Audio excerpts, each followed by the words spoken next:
djali bukur, do të bëhet vajzë e bukur. Jo, nuk, unë e kam qenë mashkull, djalë. Ke qenë mashkull, djalë. Cili ka qenë emri yt që ta vendosën familja në momentin kur ke lindur? Unë e kam, emrin e kam pas Misin. Emrin e ke pas Misin. Në cilin vetë faktikisht keni lindur dhe kur filluat pastaj ta vreni vetën se diçka po ju mungon dhe ndoshta po ndjeni më ndryshe se sa ajo se çka presin njerëzit?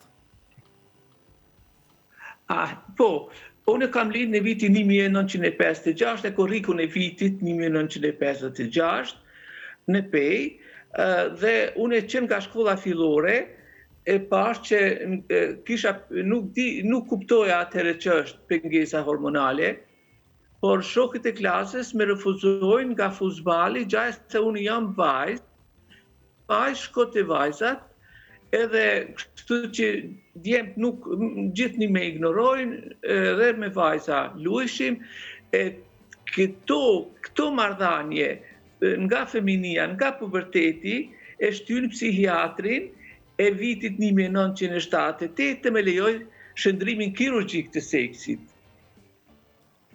Po, gjatë kësaj periudhe, derisa arritët në pikën që të ndryshani edhe gjinin, të bëheni grua ashtu si që edhe jeni ndjerë, sa ishte e vështirë, cilat ishin fazat më të vështira edhe çka përjetuat? Ja, intervali gjatë deri të shëndrimi kirurgjik i seksit, kështu që vetëm në shkollën e mesme nuk kisha pas, nuk ishte transseksualiteti i njohshëm, edhe kështu që kaloj perioda, intervali deri te fillimi i terapisë hormonale, pa probleme me familje, me shok, erdhi deri te fundi i shkollës mesme ekonomike, kur e mora diplomen e shkollës së mesme ekonomike, emigrova nga Kosova në Sloveni. Pastaj nisen këto fantazi, kjo ishte fantazi, nuk ka qenë planifikuar, por kur e kryva shkollën e mesme ekonomike, kontaktova me një grua të panjohshëm, dhe do me thonë, fizionomia ime nuk ka qenë si djalë, unë kam qenë vetëm biologjikisht kam qenë djalë, jo burr, nuk kam qenë burr, se kam qenë pa përvojë, kam qenë djalë, biologjikisht, e jo hormonal. Do me thonë, unë kam pas pengesa hormonale, edhe fizionomia nuk ka qenë ashtu si duhet, e ky ishte shkaku se kisha konflikte edhe me babin biologjik.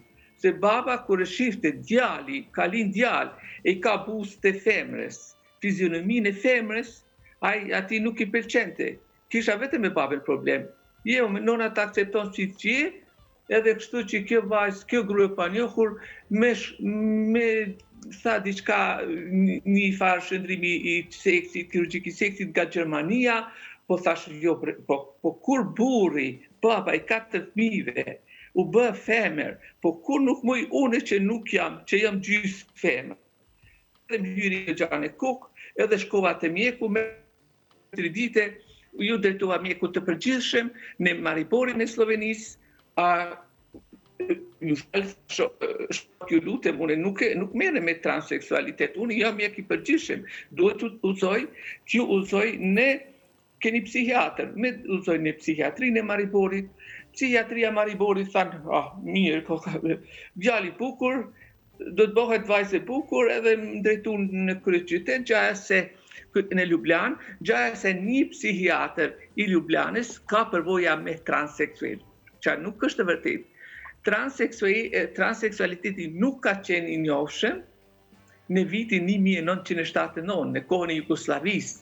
Një vit kështu që ai ishte një 20 vite më i vjetër se une, edhe ai nuk ishte përvojë me transseksual, ai ishte docent, profesor, docent.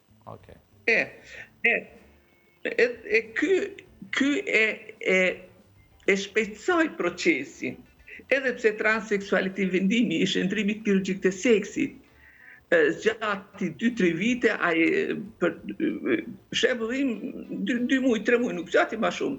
E shpejtoi këtë proces, edhe pse ndoshta ka qenë interesant për psikiatër, po për mua ka qenë interesant. Unë nuk e këtë që krajon, apo për interesant, apo t'ju pëlqej burrave, por ishte vetëm pengesa hormonale.